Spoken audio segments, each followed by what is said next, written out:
Inilah 6 dosa orang tua kepada anak yang sangat dibenci Allah. Para orang tua sering tidak sadar. Ternyata orang tua juga bisa melakukan dosa kepada anak dan dibenci oleh Allah. Kadang orang tua tidak sadar dan cenderung mengabaikan dosa besar kepada anak dan dibenci oleh Allah. Dosa orang tua pada anak juga sangat dibenci oleh Allah dan para orang tua harus paham.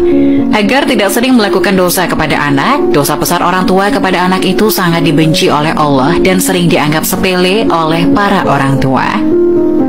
Lalu apa saja dosa besar yang orang tua kepada anak lakukan dan dibenci oleh Allah dan sering dianggap remeh oleh para orang tua? Dijelaskan ada 6 dosa besar orang tua kepada anaknya yang sangat dibenci Allah dan jarang disadari orang tua. 1. Kasar pada anak. Dosa besar orang tua kepada anak yang sangat dibenci Allah yang pertama, bersikap kasar terhadap anak. Para orang tua jangan sampai memaki anak dengan sebutan buruk dan tidak sesuai dengan namanya. Hendaknya para orang tua menasihati anak dengan lemah lembut dan penuh kasih sayang. Rasulullah Shallallahu Alaihi Wasallam bersabda, sesungguhnya kalian akan dipanggil pada hari kiamat dengan nama-nama kalian dan nama ayah kalian.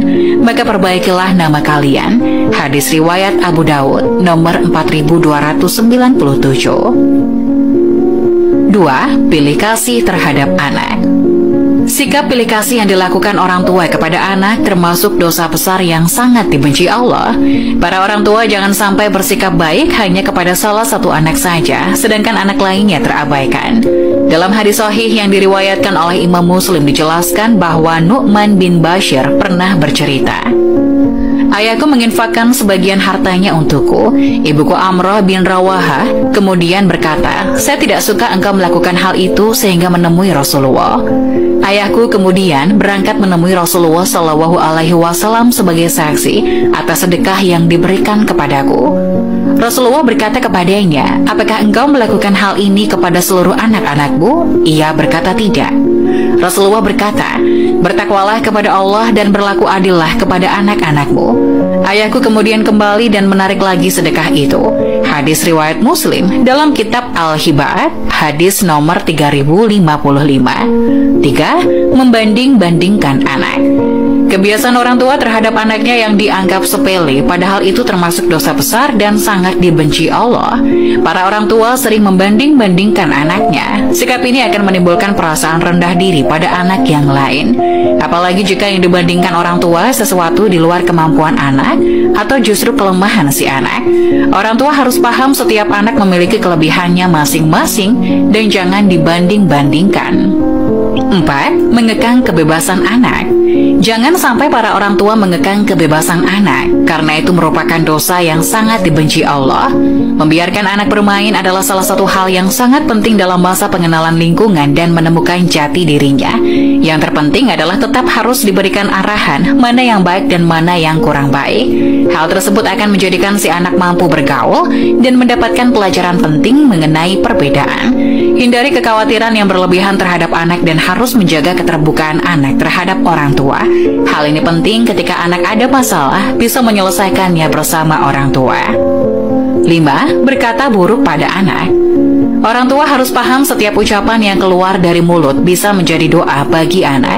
Hal ini sering tidak disadari oleh para orang tua, di mana sering berkata buruk kepada anak ketika sang anak tidak patuh.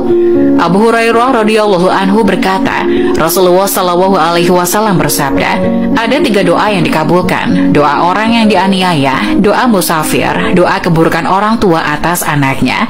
Hadis riwayat Tirmizi nomor 1828. Untuk itu pada saat menasihati anak akan lebih baik jika memberikan perumpamaan dan saran, lalu kembalikan kepada si anak supaya menentukan pilihan. 6. Tidak memberikan pendidikan kepada anak. Orang tua memiliki kewajiban untuk mendidik anak, bukan hanya pendidikan di sekolah, tapi juga pendidikan yang menyangkut segala aspek kehidupan. Misalnya saja pendidikan adab, etika, atau moral, pendidikan agama, dan pendidikan lainnya yang bermanfaat bagi anak.